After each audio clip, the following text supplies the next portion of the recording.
Hi everyone, thank you so much for joining us. We'll be starting the webinar in just a moment.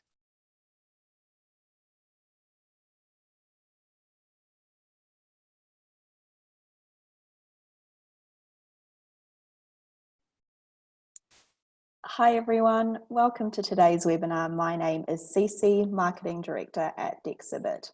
I'm sure many of you have joined us for our other webinars where we've heard from established institutions, and today we're adding to those perspectives by inviting leaders from attractions who are experiencing COVID-19 a little bit differently.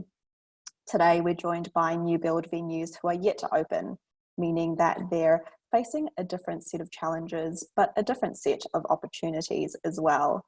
They're putting together world-class visitor experiences, shaping new operational procedures, and pivoting their venues' opening schedules, all in the midst of this crisis.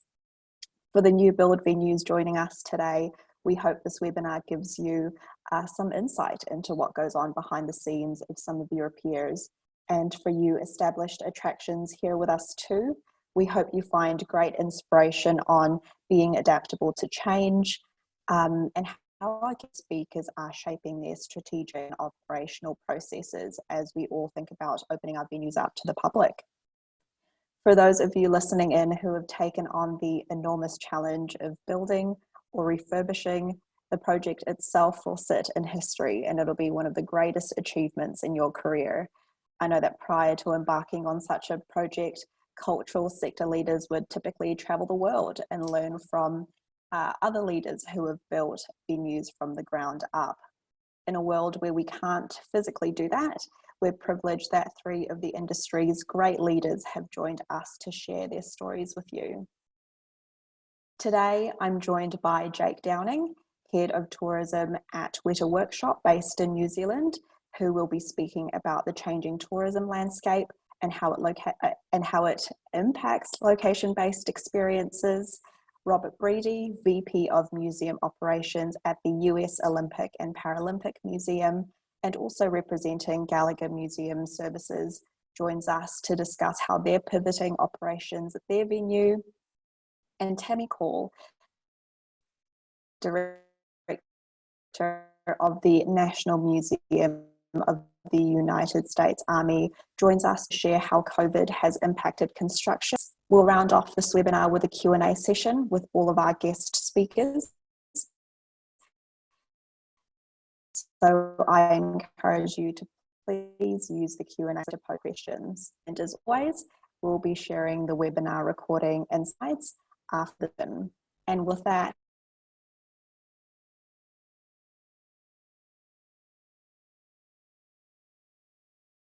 Kia ora, everybody. Hello, I'm Jake Downing, Head of Tourism here at Weta Workshop. Thanks. I want to give my thanks to Cece and Angie for inviting me. That was a bit of a introduction there, and I'm not sure I live up to that, but hopefully I'll give you some insight today.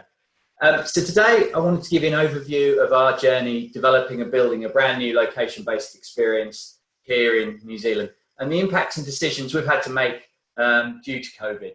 So what I'll do to start with, I'll give you an introduction of Weta Workshop, who we are and what we do in tourism, how COVID has affected businesses here in New Zealand, then what we at Weta Workshop had to do, and finally the lessons learned from the process we went through. Before I do start, I want to take my hats off to you all for getting this far. Bloody hell, it's been tough. It's been really tough at the moment. I found it tough. We as a business have found it tough. And I'm sure you guys have all found it tough. So do please take some time to pause, reflect, and see what you've managed to achieve over this crazy world over these last few months.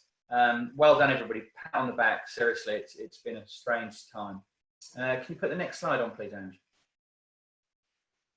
So I wanted to give you a bit of an introduction into Weta Workshop. We've been around for 30 years. We start off as a concept design and physical manufacturing facility for the film industry. We started off working on New Zealand television shows such as Xena Warrior Princess and Hercules. You may have come across those. And then lucky enough, we got to work on the Lord of the Rings trilogies, and that sort of supercharged us into the amazing world of international movie making. We're now a really diverse business. We've got a consumer products division making collectible items. We've got an interactive team making augmented reality video games. a location-based experience team working across the world on location-based experiences, and the tourism team. Next slide, please, Ange. So the tourism division, what does that look like? But basically, we're giving people a peek behind the curtain into the film industry. We've been going since 2008, but that was mostly retail, and then we opened tours around 7 years ago. Our first tour was opened on the back of the Hobbit premiere, which was here in Wellington. That was a massive thing for the city. In that year, we welcomed 30,000 visitors. The year just gone, we welcomed 160,000 visitors. So really good growth. And those numbers for American standards is probably quite small, but for New Zealand, it's a medium to large size operation. We then got to the stage of what's next for us. Where do we want to go next? What are our aspirations to grow? So we started looking around. Can you put the next slide on, please? So we started looking at different experiences across the country, and 2.5 years ago, we got into a conversation with some partners up in Auckland and decided to design and build a location-based experience in the biggest city in New Zealand, in Auckland. It's been an amazing journey this far. Interestingly enough, as a company, we're doing all the concept design and detailed design for the location-based experience. We're also doing all the experience build in-house as well. So it's a cradle-to-grave type project. What I wanted to do firstly is just give you a summary of the experience. The model is built on volumes, built on getting as many people through the experience as possible. It's in the heart of downtown Auckland by what we call the Sky Tower, the big needle in the heart of Auckland. It's a roaming experience, a ticketed roaming experience. We designed the experience in my mind as an hour-and-a-half experience, but as our designers got underway, it turned into about a 4-day experience. But no, only kidding. It needs to be about an hour and a half, but there was a bit of debate going on there. We also built an evening event space for the meetings and incentives market within the experience. The audience was going to be about 50% international and 50% domestic customers come through. Lots of interactive hands-on experiences in there. And we started the build in the workshop, so the base build in October last year, and our landlord works was meant to start on the 1st of April, so the demolition of the actual building, with an ideal opening of September 20 this year. Next slide, please, Ange. Then COVID happened, and that's just some concept art for the experience. Next slide, please. So COVID in New Zealand, just to give you a bit of a rundown, because it's different across the world, I understand that. So in February, we closed our borders to the Chinese market, which was our second biggest market to the country. Mid-March, all our borders were closed to the rest of the world for international visitors to come in. Towards the end of March, we decided to close our doors for our current experience to look after our customers and look after our crew. And then 2 days later, the country went into a really tight lockdown. We called it level 4 lockdown. That meant only essential service was allowed to operate. That's supermarkets, gas stations, fire, ambulance, and medical services. Everybody else had to stay at home. Lots of redundancies across the whole country. Next slide, please, Anne. So what did we do? We had to evaluate the new world, and it was hard. It was hard working out what this new world was going to be. We split it into 2 areas, the market and the environment. So around the market, we looked at what type of visitors would be coming through to our new experience. And I really struggled with this until an email came out through our national carrier in New Zealand, and the CEO there said, basically, in the next 12 to 18 months, we're going to be a domestic airline. So that's what got me. 12 months, domestic market only. There's going to be less money in people's pockets. There's lots of redundancies here. Lots of people having to take reduced hours, have salary cuts. And similarly to what I'm sure you're all experiencing, there's nervousness in the community around being around people due to COVID. We then looked at the environment. And one key thing in level 4, no construction was allowed to happen, nothing anywhere. So that was a key crunch for us. We were meant to start on the 1st of April and we weren't allowed to start. So that sets the environment. So now we've figured out what the playing field is. We needed to look at how this affected the experience. What we need to decide is, first off, is it broken? Does the original business model work in the new environment? Short-term answer was no, it doesn't. We didn't believe we could replace all those international, so 50% of the traffic, we didn't believe we could place the international market with domestic. We could maybe put another 20% domestic in there, but not a whole 50%. Domestic visitors spend less in New Zealand than with us, so there's going to be less spend in the budget. Meetings and incentives and conference market and industry won't be so strong initially because there's strong criteria about mass gathering requirements. And also, can we afford to build it? And if so, can we build it in time? Next slide, please, Ange. So the way forward, we needed to split this into several areas, and it was bite-sized chunks in trying to figure out which way forward. So the first one was a real important key decision. Do we carry on going with this project? So two ways we could go there. We could carry on going in some shape or form, or we could just stop completely and say, no, that's it, we're out of here. Bearing in mind, we'd already spent about 20% of the budget on the build. And as you'll understand, mid-March, when everything closed, there was so many unknowns. We had no tourism business at all, no revenue coming through whatsoever. Luckily, we are a diverse business and there was other work coming through. Interestingly enough, our location-based experience team were busier than ever working on international location-based experiences.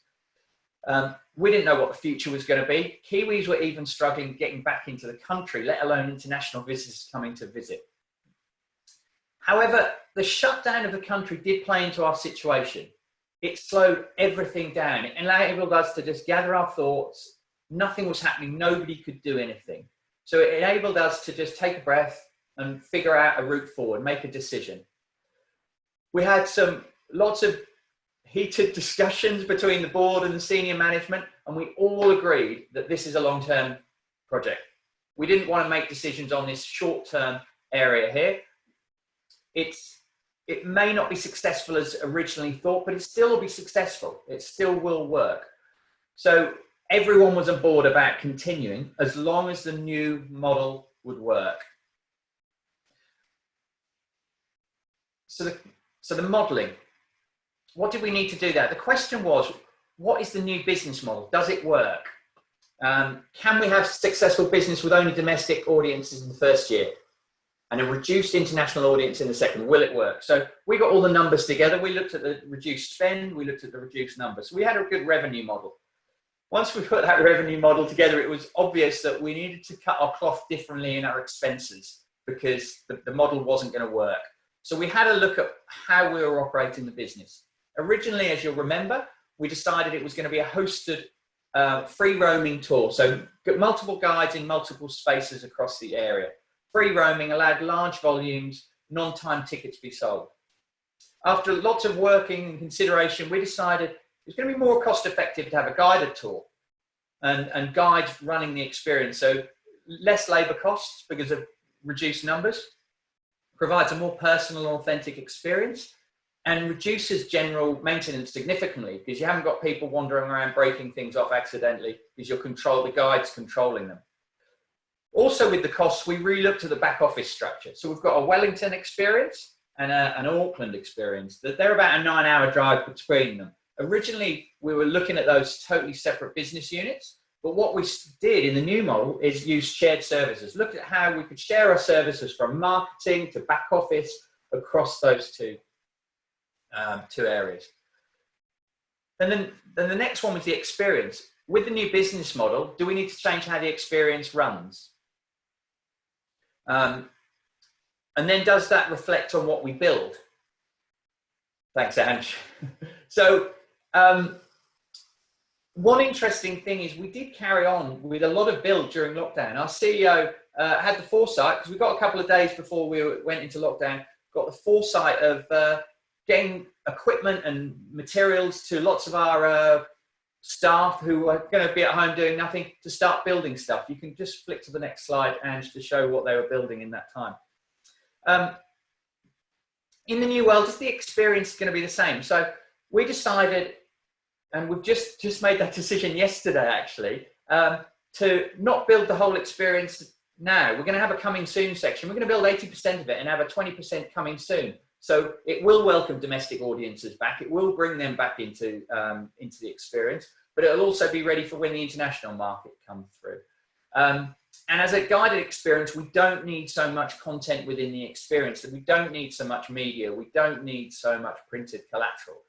So that reduced the costs as well. And then finally, the timing. The question it was, in the new world, when should we open? And is that even possible to open then? The opening date was always a challenge. I'm the owner. We've got designers and builders within our team pushing on different dates, but we did sort of finally settle on early September.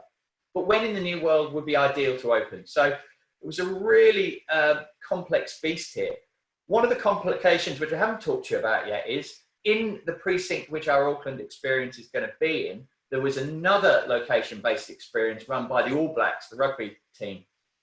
And they didn't know when they were going to open either, but our board really insisted that we open at the same time as them to leverage the value of the marketing across the tourist board, across the precinct, across the landlords, and across us.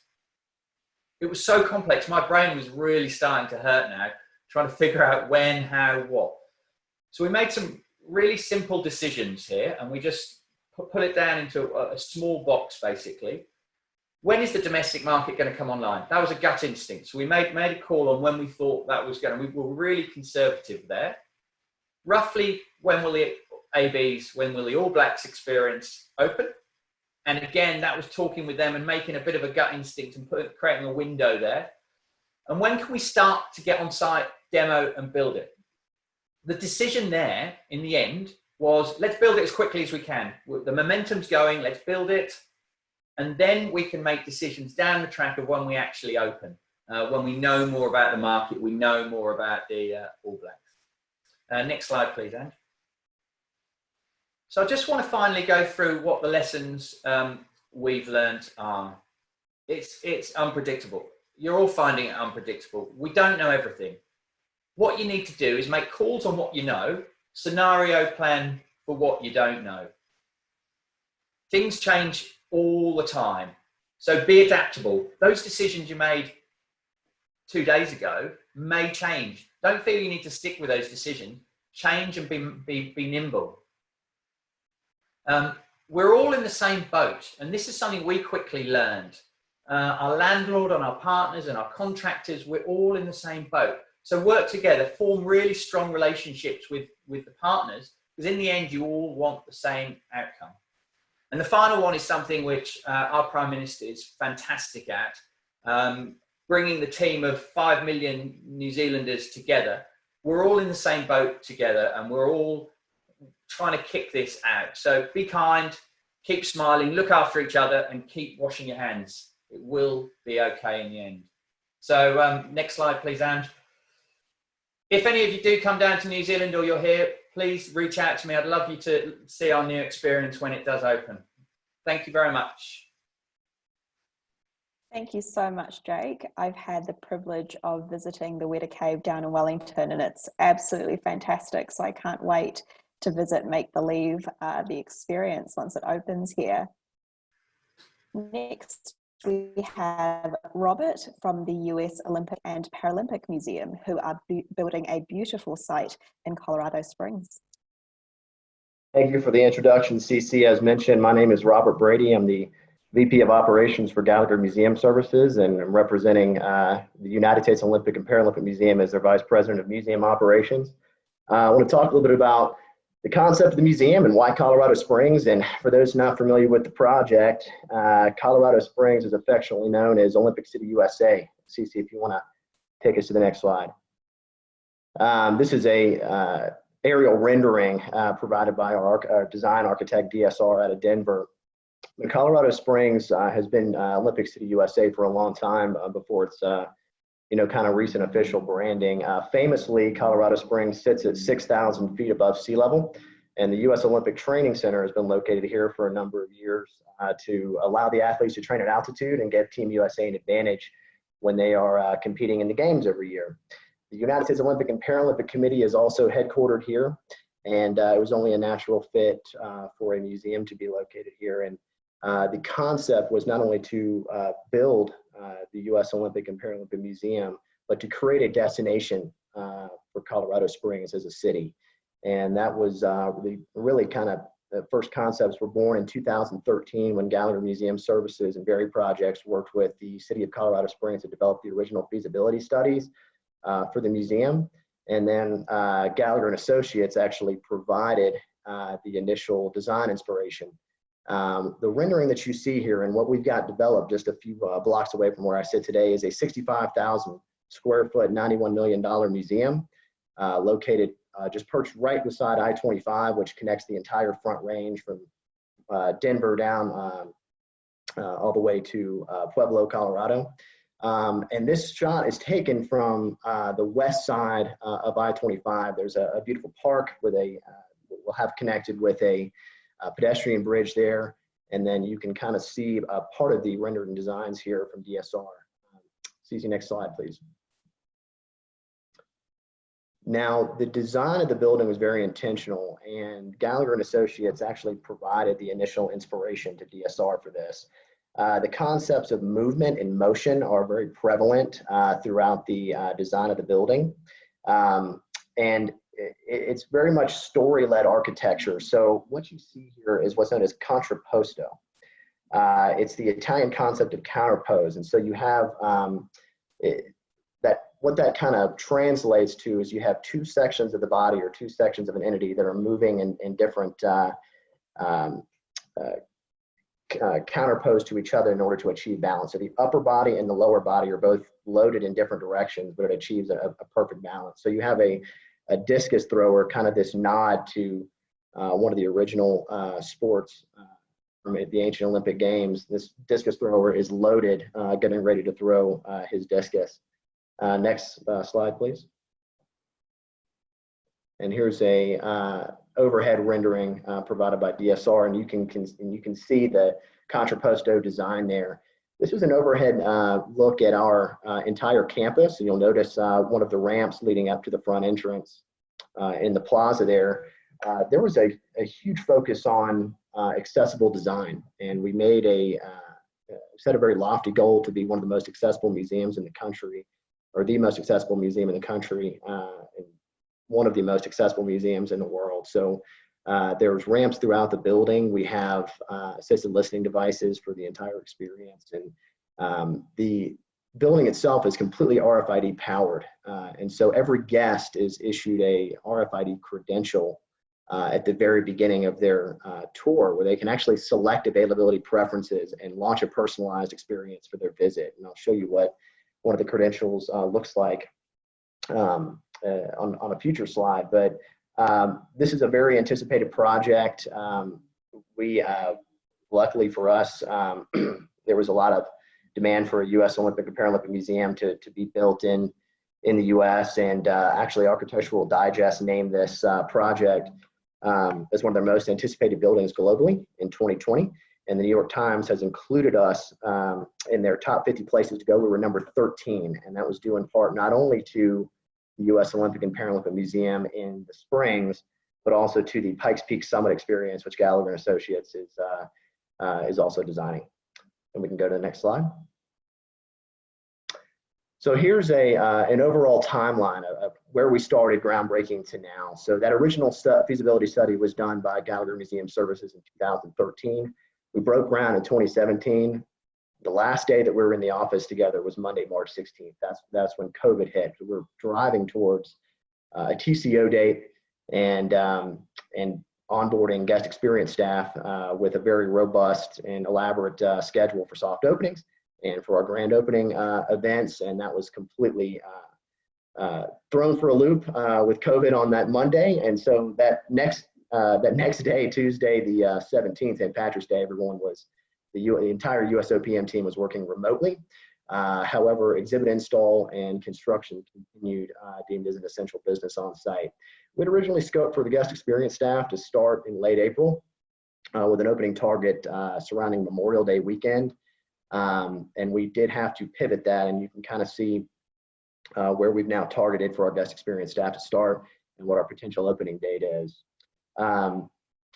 And unfortunately for us, because part of the intentional timing to open in the summer of 2020 was to correspond with Tokyo's 2020 Summer Olympics, and that has now been pushed to summer 2021. And we can move to the next slide. Okay, so our leadership team was faced with a huge challenge. We were rolling towards a TCO date. We had made a ton of momentum, both as an organization we're building out SOPs and starting to recruit guest experience staff and finishing what should have been a bow on top of our TCO date. And now we have to shift the entire organization to working remotely. So according to a 2006 Duke University study, 40% of decision-making and reliable behavior was based on habits. So our leadership team made a very intentional decision to create new habits within our organization. So part of this was every Tuesday and Friday mornings, we did all staff Zoom conferences where we had every department check in with some of their progress points, and we were able to kind of have some accountability of communication there.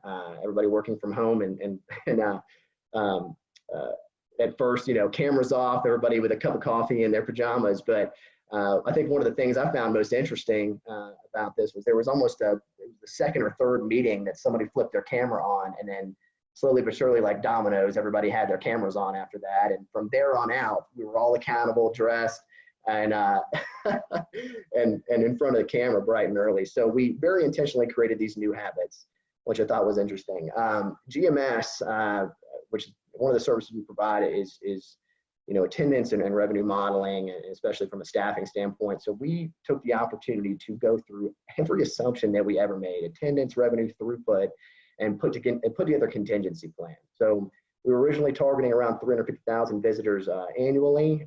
So we took that as our, you know, original assumption. We revisited it at 75%. What if we open with 25%? What if we open with 10% of visitors? We did worst case scenarios based on what date we'd be able to open.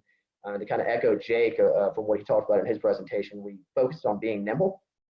And so we decided to take a look at our onboarding strategy for staff and decide which positions could we pace out over the course of the summer or into month 1, 2, or 3 of operating, and then focus on what are essential positions and where we needed to continue for.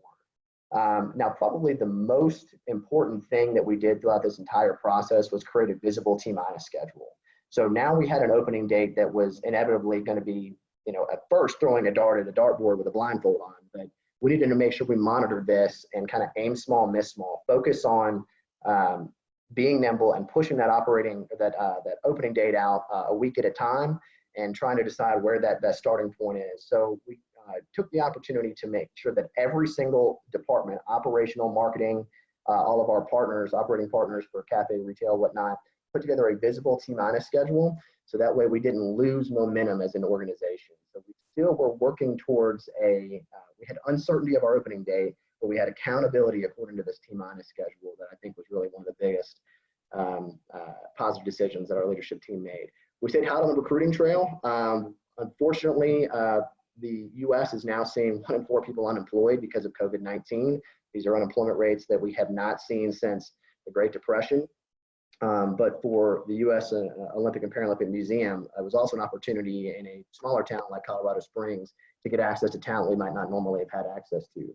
One of the best practices that is COVID-19 or not that we really intentionally instilled here is our leadership team made the conscious effort to increase the amount of transparent communication to maintain trust and not have this fear, uncertainty, and doubt breathe throughout the organization because we no longer had a visible opening date and people were worried about this, that, and the other. And you heard of friends and family members being furloughed or former colleagues, and we never had to go that route. But I think a big thing that kept the eyes on the prize was the very clear communication with the entire staff, top down.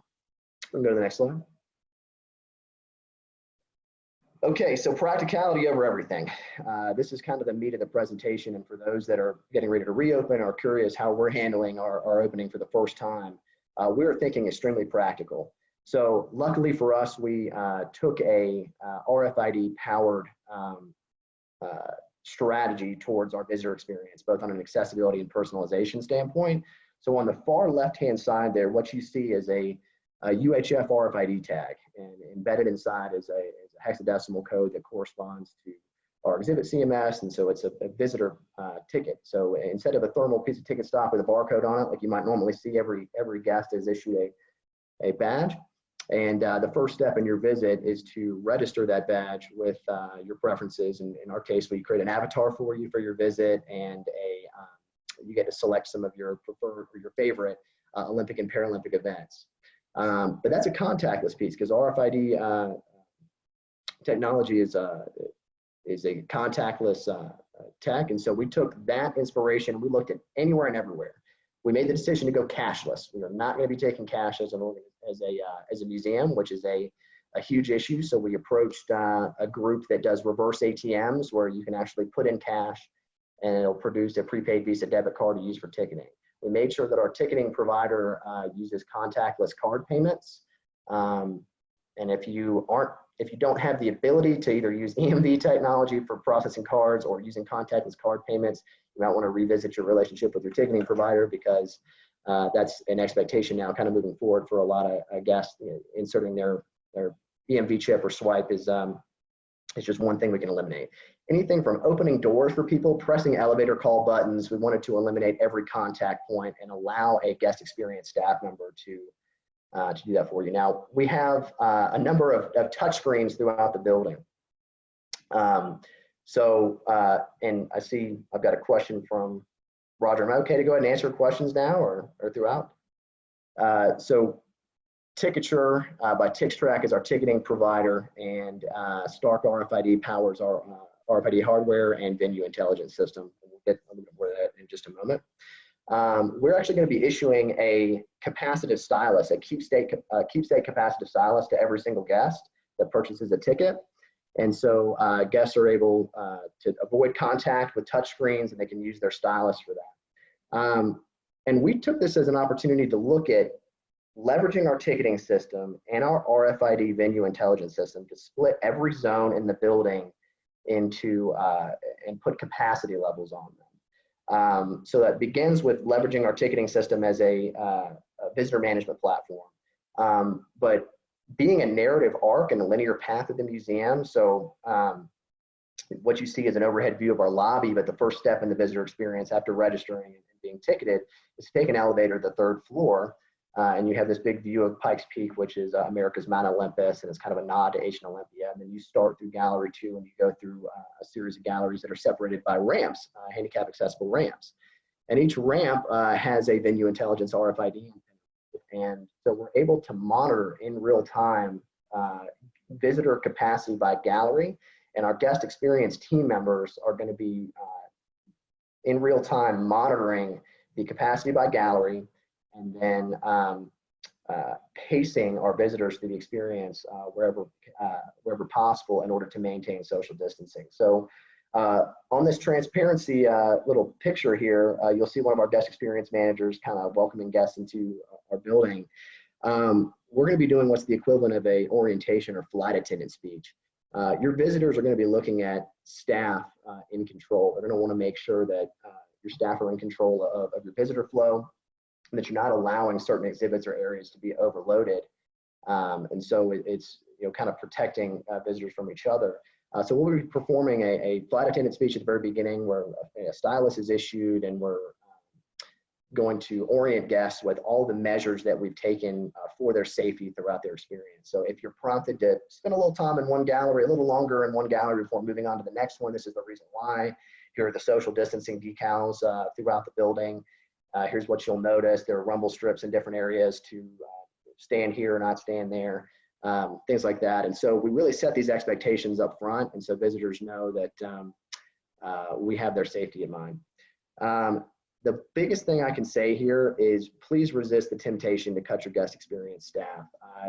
Their importance, or docents, if you will, their importance is going to be heightened because of COVID-19, not mitigated. And often that's looked as a cost center that can be reduced, but they're going to be executing the guest experience for you and pacing guests to the building, in addition to providing a warm and sincere welcome and making, connecting and discovering about your guests and making conversation and genuine connections. All the frontline hospitality training that we'll be doing, they'll now be doubled with this kind of visitor management role. We can move to the next slide. And finally, just to kind of talk about where we go from here, that T-minus schedule turned out to be our best friend throughout this process. And we identified the 75-day mark, the 60-day mark, and the 45-day mark as being key decision-making points that the executive team and the board needed to make a call on. So after the 75-day mark, you really need to start thinking about whether or not you're going to be getting to opening. 60-day mark is when you're starting to contact staff for orientation or for interviewing and selecting for orientation. And if you haven't made a call by the 45-day mark, you really need to think about moving your opening date. Your ticket sales are essentially your go live. We made the decision to scale and kind of postpone our grand opening. And the biggest thing I can say as well is whatever you do, stick the landing. And recognize your staff and the heroes that kind of emerged during the process that help you get to opening. One of the things that we thought was really cool is, when we received our last series of financing from our banking partner, they really cited the strength of our board, their response to the COVID situation, and the strength of the operating team is a reason that they provided an unsecured loan to get us through the finish line. And so sticking the landing was great, and we are now moving towards the summer 2020 opening. And at this point, I'd like to open it up to any other questions.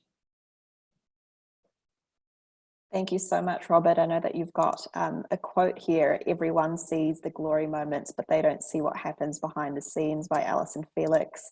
I love that one. Everyone is undoubtedly doing the hard yards right now, and it's surely going to pay off. Next, we have Tammy Kaur from the National Museum of the United States Army, just outside of Washington, DC.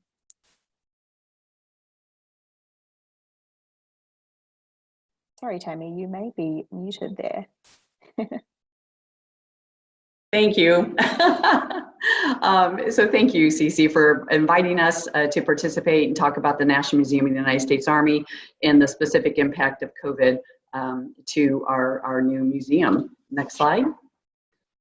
So I'm going to spend my time just talking about the project, and it's had a little bit of a long history, so I'll cover down on some of our key dates and events.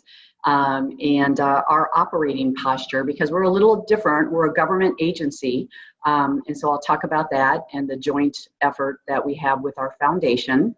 And then I'll spend most of my discussion on the strategic impact of opening and operating within the COVID-19 environment. So next slide.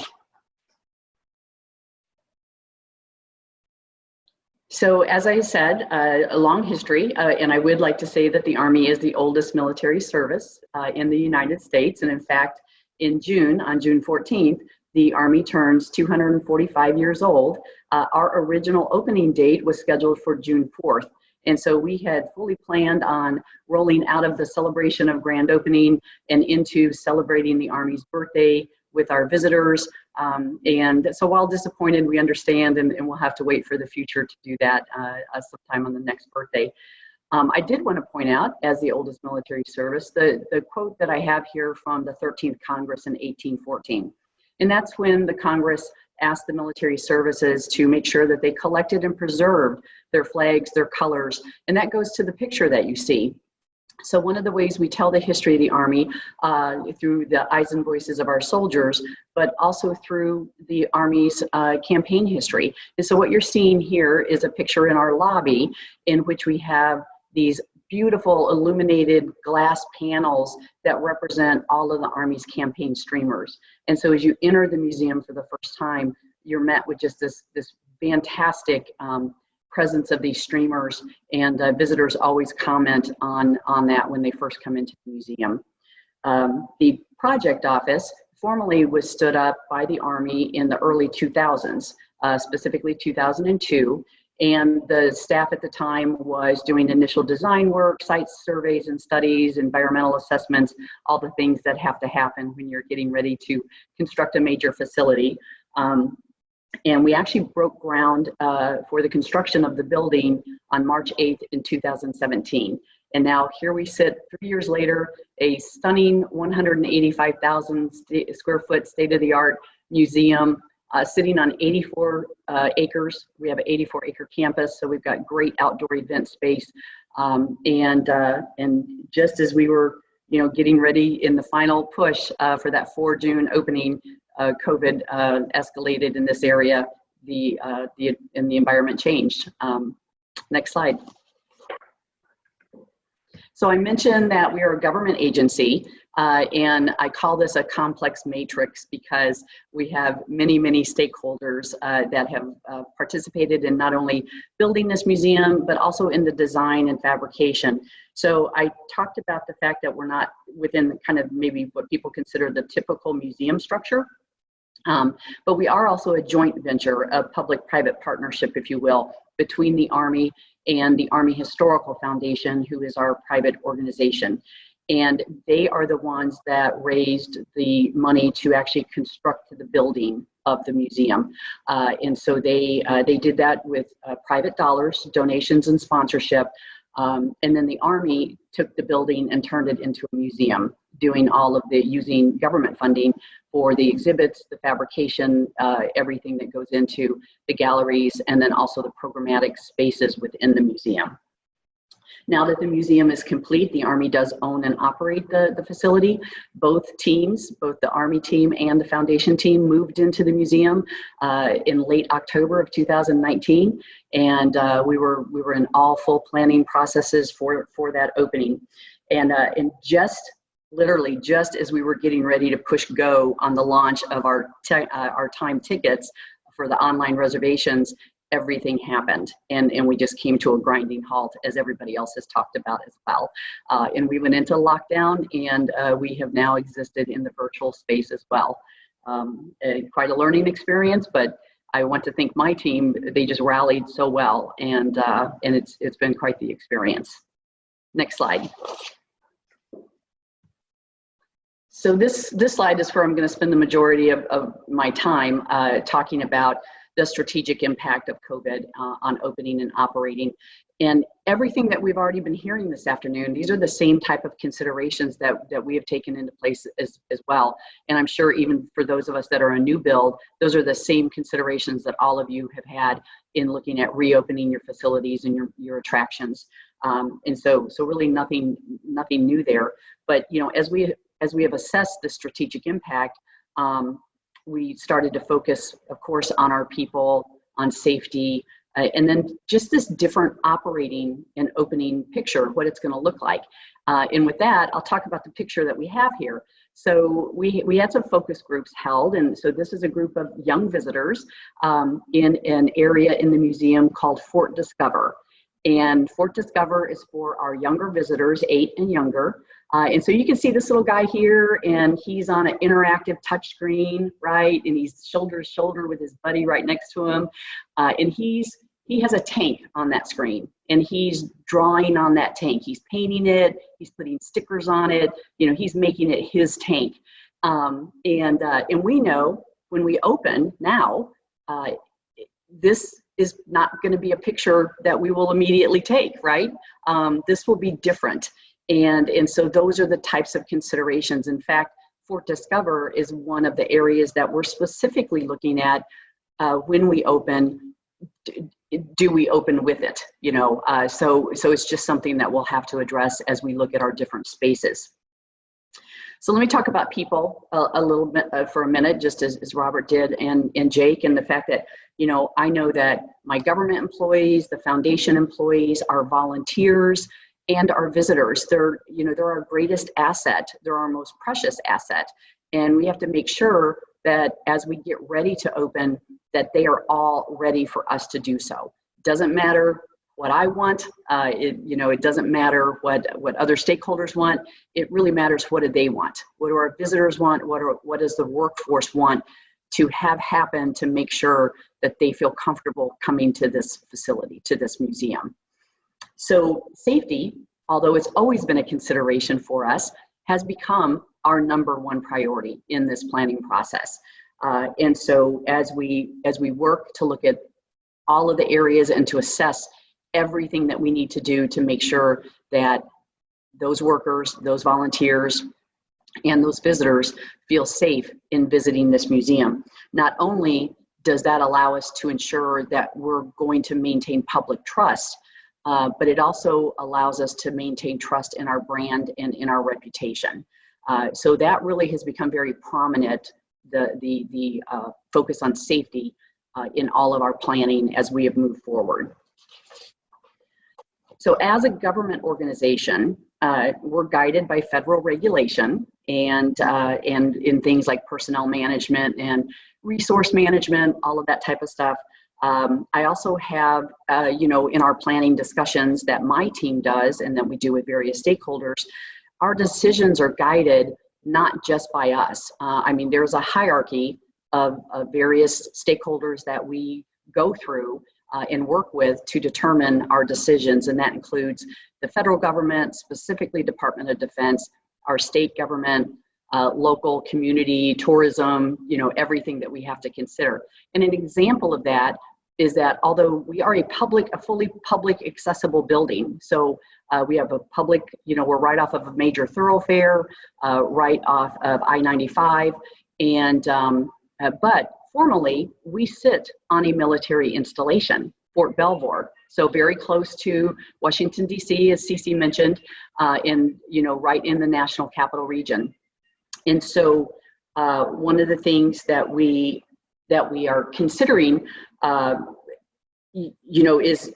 is that impact of that hierarchy and the decision making that has to come from those various organizations.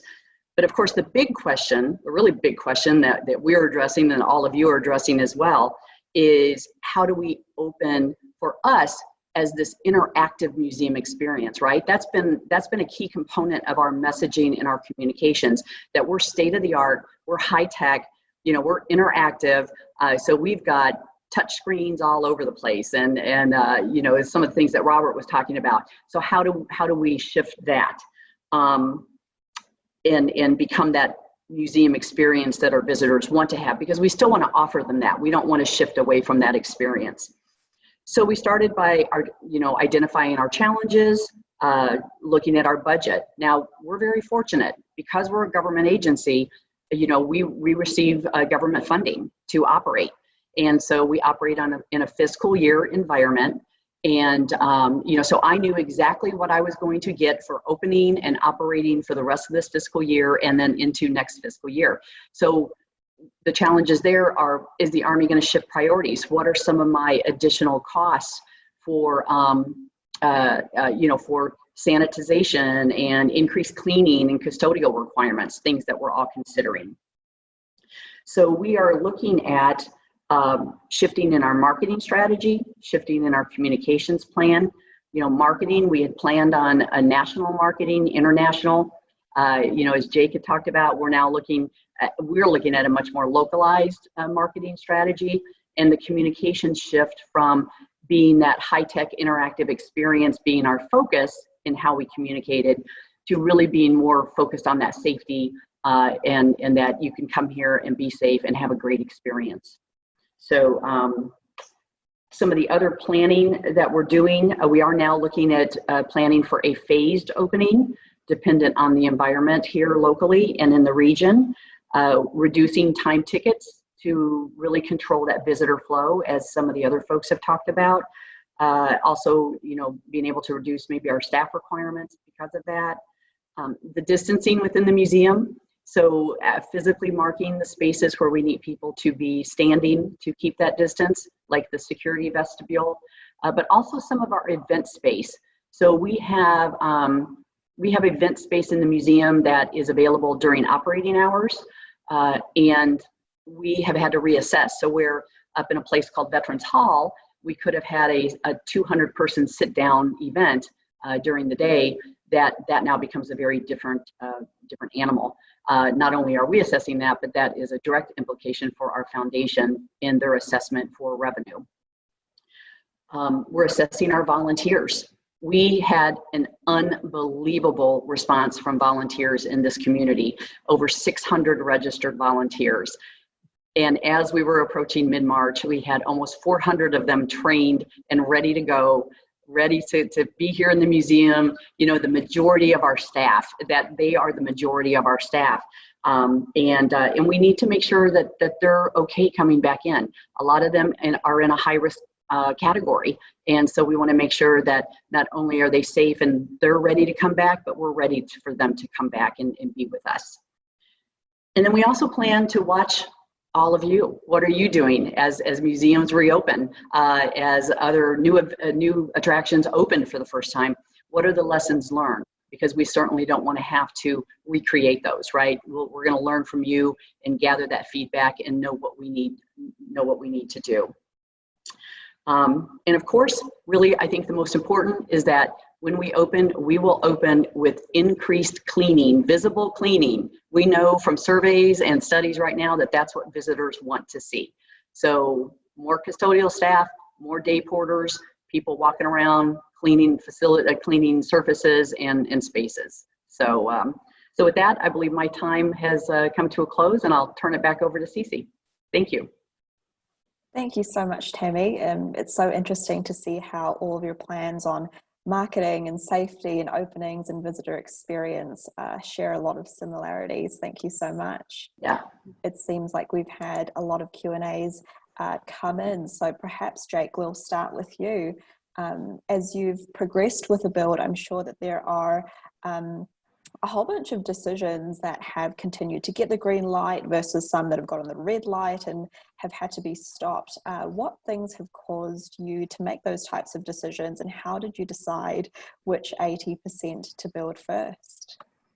So that's a really interesting question. As you're all aware from my presentation, we are a creative organisation led by an amazing creative director, Sir Richard Taylor. There's a quote by Leonardo da Vinci, art is never finished, it's only abandoned. And it's very, very true for the film industry and very true for the creative sector. So we are our own internal client, and I'm the business owner. Richard is the creative director. We've got a budget, we've got what one, but he wants to keep building everything and everything. So it's fantastic and it's awesome.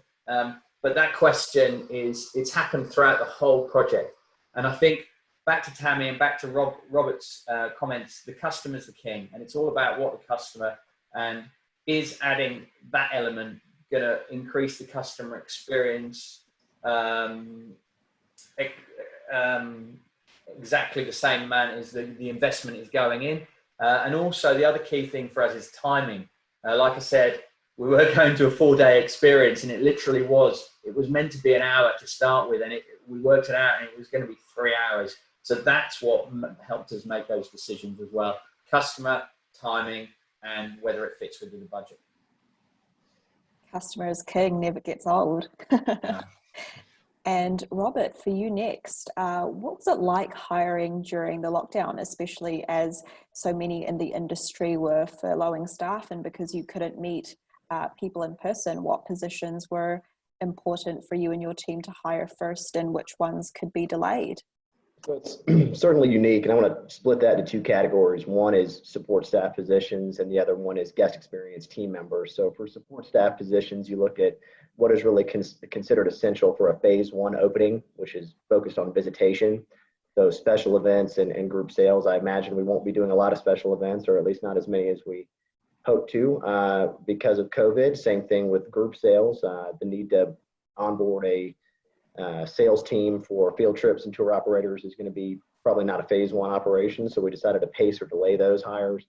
On the guest experience side, we made a ton of positive momentum, a ton of headway with local universities, local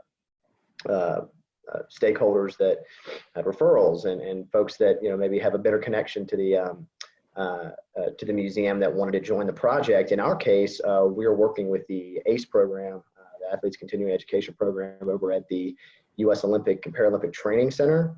So we're actually going to be hiring and supporting several Olympic and Paralympic athletes as guest experience team members in the building, who now not only have to transition away from their training schedule, but and they're now working out in living rooms and training in parks and things like that. And so we're very transparent. We wanted to make sure that anyone that was, we had cited in on to be a cultural leader for us, or a potential hire on the team member side, that we kept in close contact with them. Weekly check-ins via telephone, and just kind of told them, hey, be very transparent, because for some of those folks, once you do get into opening, you hope they'll be there with you for years and kind of help build the culture of genuine care and hospitality that we're trying to build at the Olympic Museum. So building that trust through transparent communication for your prospects, even prior to the hiring phase, was key for us and is key for us now. That's some fantastic advice. Thank you so much, Robert. And perhaps next for you, Tammy, I'll ask for other senior leaders like yourself who are having to motivate their teams and having to make some challenging decisions during this time, what advice would you share with them? Oh my goodness. So I have implemented a weekly just personal phone call with my individual team members. We have our virtual meetings. We've started some virtual meetings that are optional for folks just to join into for fun, just checking in for fun. What are you up to? And not so tied down into the work related. We struggled probably about 2.5 weeks into it, where everybody was getting the virtual meeting format down. We were rolling, and then all of a sudden it seemed like all day long we were on our screen, and people were getting tired of it. So we relaxed that a bit, trying to make sure that while we're doing check-ins, we're doing old-fashioned phone calls too, and just making sure that people are doing well, and just keeping informed about what everybody's up to. That's fantastic, and I'm sure I speak for everyone here when we say that we can't wait to see our colleagues again in person one day, yes. Slowly but surely. That concludes our webinar today on new build attractions. We'll be distributing a recording and slides along with other resources following this session. You can also check these out and more online at covid.dexibit.com. To our speakers, thank you so much for joining us today and sharing your experience with the wider industry. And to everyone listening in, whether you'll be opening your doors for the very first time or reopening again to the public, we hope you've found today's session helpful. Thank you so much again, and we'll see you next time. Thank you. Okay.